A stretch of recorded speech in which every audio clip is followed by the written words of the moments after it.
Howdy y'all, welcome to Sabrina Talks. I'm Sabrina if you're new. If you're not, welcome back to my channel. Thank you so much for joining me. Now today on Sabrina Talks we are going to be doing a movie review and we are going to be talking about the movie Concrete Cowboys that just got released on Netflix. Concrete Cowboys was directed by Ricky Staub. It was based on the novel called Ghetto Cowboys, which was written by George Neary.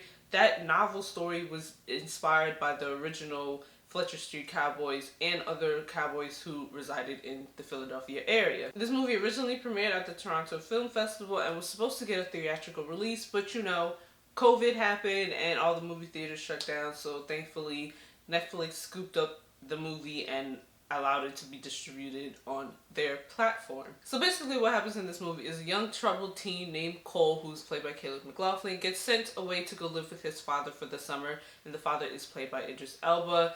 He lives in a Philadelphia area that has a community of cowboys in it, and it's basically a coming of age story. It's a nice story that one highlights all of the cowboys that are in Philadelphia and also just highlights a story of a father and son. So now that you know what this story is about, I'm going to talk about some of my opinions and some things I wanted to mention throughout the movie. This will be spoiler free, so I will not be giving away details of the movie. I'll just be kind of talking about some things that I noticed. First thing I want to talk about is the portrayal of black people. Now this is a black story, so all of the cast is black people, and the main reason I want to talk about the portrayal of black people, one is because it's a black movie, and two, the writer and the director of this movie are both white people. So I want to just kind of talk about how they do the portrayal of black people. Now this movie is definitely a movie that has some trauma and some strife in it and just some of the stereotypical black things in it. And I know earlier this year I talked about how I'm so tired of seeing these things in black movies.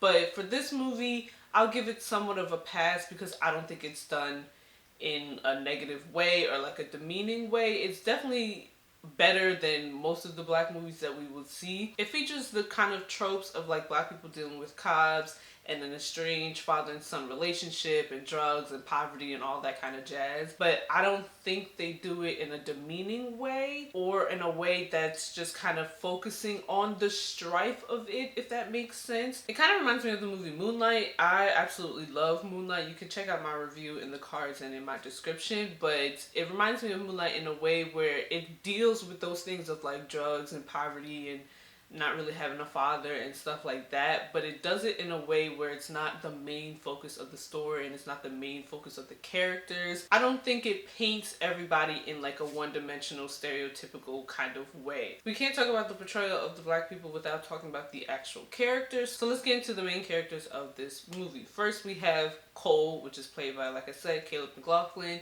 Cole, I think, is not as developed as he probably should be. You just kind of know he's like a troubled teen. You can infer a lot of things from him, from his actions and the way he reacts to things, but I definitely think you can see his arc throughout the movie. Also, Caleb just does a great job portraying Cole. You really see all of his emotions and you really believe that he is this troubled teen.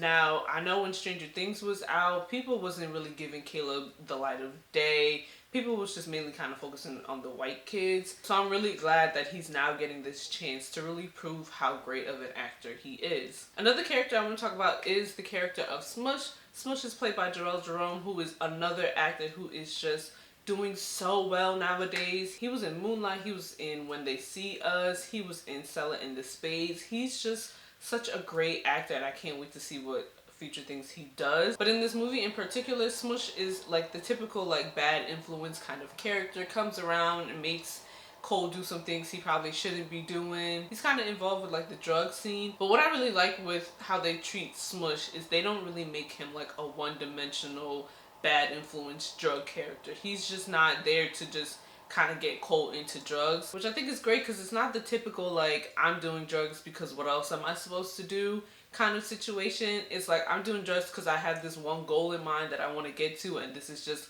sadly a way that I need to get to it. So I'm happy they kind of gave him some complexities and kind of switched up the reasoning as to why he was doing these things. Idris Elba plays Harp in this movie, which is Cole's dad, and he also is like the leader of the community cowboys. And I think he's probably the least developed out of all of the characters. He's just kind of there. He doesn't really have too much of an arc in this movie, at least to my opinion. We don't know too much about him. We get little details here and there, which I don't mind too much because that just kind of seems like the person Harp is supposed to be, whereas he doesn't really reveal too much about himself. I think Idris Elba does a great job of just kind of portraying that aloofness and that like brooding kind of characteristic that this character has. I think he also does really great in the emotional scenes of the movie because he still portrays the like hard toughness of the character but giving into more of the emotional side. So it just really did a great job overall playing Harp. The last character I kind of want to talk about is the character of Leroy.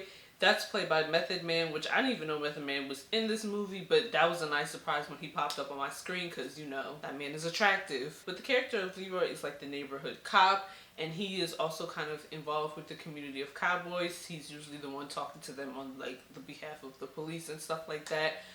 He's always usually wearing like a cowboy hat like the rest of them. Though he portrays a cop, I like the way that they made his character because usually if we're talking like a black movie and the cops are involved, they're usually the main antagonist.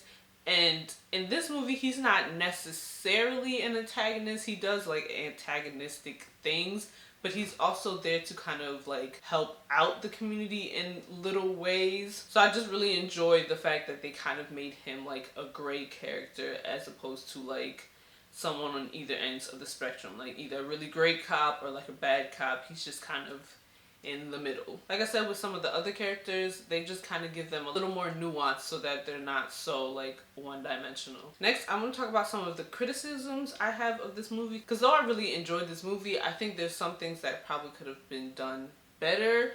The first thing I have to say is I think this movie is a little bit long and a little bit slow. The movie's like an hour and 50 minutes, which isn't bad compared to like what we usually get in movies nowadays. Most movies tend to be like 2 hours long. Now, I don't fully mind at the fact that it's a bit long and we get a little bit slow with the plot because I feel like we get to kind of live in that world for a little bit more. You get to really submerge yourself in the world of this Philadelphia area. This is another way this movie kind of reminds me of Moonlight because Moonlight also was kind of long in its runtime and kind of slow with its narrative.